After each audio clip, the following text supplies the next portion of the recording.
ఇలా వినాయకుడికి కొబ్బరికాయ కొట్టానండి. ఎంత సమానంగా పగిలిందో చూసారండి.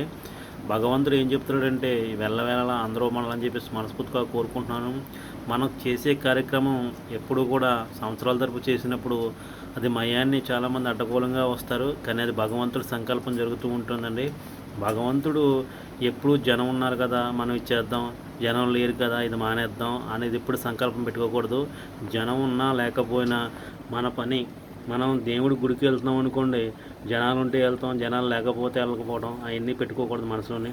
మనం దేవుడిని సంకల్పించుకుని దేవుడు కార్యక్రమాలు సక్రంగా చేసేవాడు గొప్పవాడండి. ఇప్పుడు కూడా అది జనాలు ఉంటే చేస్తాం, జనాలు లేకపోతే మానేస్తాం అన్నట్టుగా కాకుండా అది మన సంకల్పం చేసుకుని దేవుడే ఉన్నాడని చెప్పేసి మన కార్యక్రమాలు చేస్తే అది భగవంతుడి సంకల్పం జరుగుతుందండి.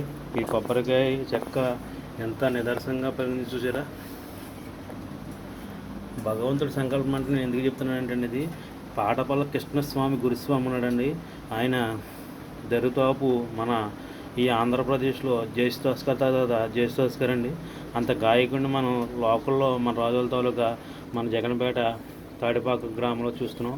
ఎందుకంటే స్వామి అయ్యప్ప స్వామి అతను మనం కొలుస్తున్నాం కనుక, అలాగే మనం కూడా మనకు చేసే కార్యక్రమాల్లో మన కష్టపడి ఎదరోని కష్టపెట్టి అప్పుడు దేవుడు ఫలితం పొందితే కనుక బాగుంటుందని చెప్పేసి మనస్ఫూర్తిగా కోరుకుంటున్నాను. అతను కష్టపడతాడు, అందరితో బలంగా అతను పాటలు పాడతాడు అని చెప్పి మనస్ఫూర్తిగా కోరుకుంటూ నేనేం చెప్తానంటే అందరూ బాగుండాలి, మనమో బాగుండాలని చెప్పేసి మనస్ఫూర్తిగా కోరుకున్నాను. కొబ్బరి చెక్కలు చూసారండి ఎంత బాగా పెరిగిందని. జై గణేష్ మహారాజ్కి.